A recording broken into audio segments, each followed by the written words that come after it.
अगर आप लोग डॉक्टर भीमराव अंबेडकर जी के विचारों और आदर्शों का सम्मान करते हैं और उन्हें अपना प्रेरणा स्रोत मानते हैं तो हमारे इस चैनल को सब्सक्राइब करके हमारे परिवार का हिस्सा बनिए।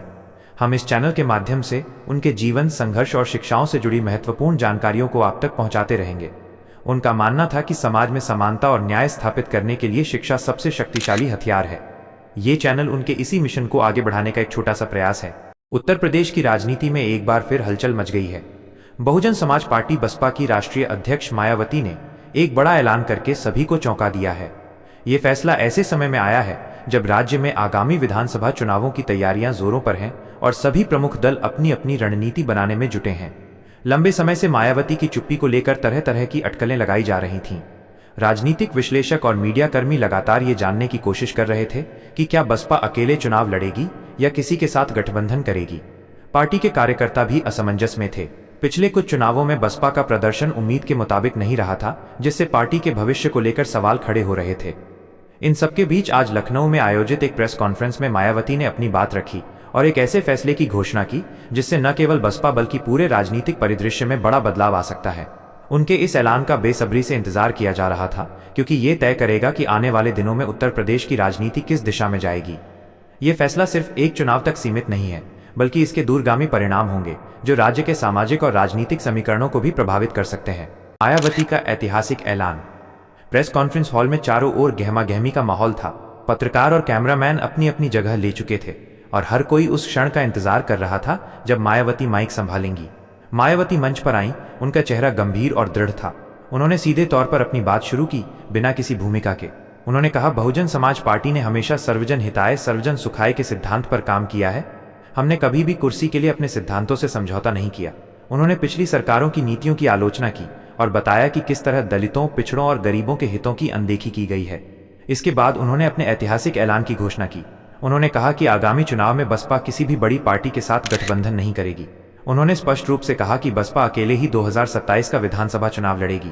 ये फैसला चौंकाने वाला था, क्योंकि कई लोग कांग्रेस या समाजवादी पार्टी के साथ गठबंधन की उम्मीद कर रहे थे। मायावती ने अपने इस फैसले के पीछे की वजह भी बताई। उन्होंने कहा कि गठबंधन करने से पार्टी के वोट बैंक का लाभ दूसरी पार्टियों को मिल जाता है, लेकिन बदले में बसपा को कुछ खास हासिल नहीं होता।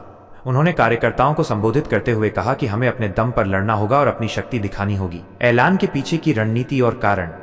मायावती का ये फैसला सिर्फ एक ऐलान नहीं है, बल्कि इसके पीछे एक गहरी राजनीतिक रणनीति छिपी है। बसपा सुप्रीमो ने शायद ये महसूस किया है कि गठबंधन की राजनीति उनके लिए फायदेमंद नहीं रही है। 2019 के लोकसभा चुनाव में समाजवादी पार्टी के साथ गठबंधन के बावजूद बसपा को उम्मीद के मुताबिक सीटें नहीं मिली, जबकि सपा को भी इसका बहुत ज्यादा फायदा नहीं हुआ। मायावती ने शायद इस अनुभव से सबक लिया है। उनका मानना है कि बसपा का अपना एक मजबूत और समर्पित वोट बैंक है, जिसे वे अकेले दम पर एकजुट कर सकती हैं। वे शायद ये भी दिखाना चाहती हैं कि बसपा अभी भी एक शक्तिशाली राजनीतिक ताकत है, जिसे नजरअंदाज नहीं किया जा सकता। इस फैसले से वे अपने कार्यकर्ताओं में नया जोश भरना चाहती हैं, ताकि वे पूरी ताकत के साथ चुनावी मैदान में उतरें।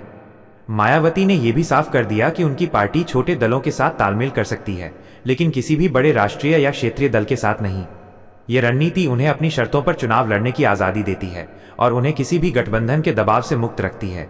ये कदम एक तरह से पार्टी की पुरानी गौरवशाली स्थिति को वापस लाने की कोशिश है, जब वो अकेले दम पर पूर्ण बहुमत की सरकार बना चुकी थी। राजनीतिक प्रतिक्रिया और भविष्य की दिशा। मायावती के इस ऐलान पर राजनीतिक दलों की प्रतिक्रियाएं भी आनी शुरू हो गई हैं। समाजवादी पार्टी ने कहा है कि बसपा का यह फैसला लोकतंत्र के लिए अच्छा है और सभी को अपनी रणनीति बनाने का अधिकार है। वहीं कांग्रेस ने इस पर कोई सीधी टिप्पणी नहीं की है, लेकिन उनके नेताओं ने संकेत दिए हैं कि वे अब अपने दम पर चुनाव लड़ने की तैयारी करेंगे। सत्ताधारी भारतीय जनता पार्टी भाजपा ने इस फैसले को बसपा की कमजोरी बताया है और कहा है कि मायावती ने हार मान ली है। हालांकि राजनीतिक विश्लेषकों का मानना है कि इस फैसले से भाजपा के लिए चुनौतियां बढ़ सकती हैं, क्योंकि अब विपक्ष के वोट बिखर जाएंगे, जिससे किसी भी दल को एक तरफा फायदा मिलना मुश्किल हो जाएगा। मायावती के इस कदम से उत्तर प्रदेश का चुनाव और भी दिलचस्प हो गया है। अब सभी की निगाहें इस बात पर टिकी हैं कि मायावती अपने इस फैसले को कैसे जमीनी स्तर पर लागू करती हैं। ये उनके लिए एक बड़ा जोखिम भी है, क्योंकि अगर इस बार भी पार्टी का प्रदर्शन खराब रहा तो उसके अस्तित्व पर सवाल उठ सकते हैं। लेकिन अगर वो सफल रहीं तो वो एक बार फिर से उत्तर प्रदेश की राजनीति में अपनी बादशाहत कायम कर सकती हैं। ये देखना होगा कि आने वाले दिनों में बसपा अपने अकेलेपन की इस रणनीति को कैसे अंजाम देती है और क्या ये उन्हें 2027 के सिंहासन तक पहुंचा पाती है।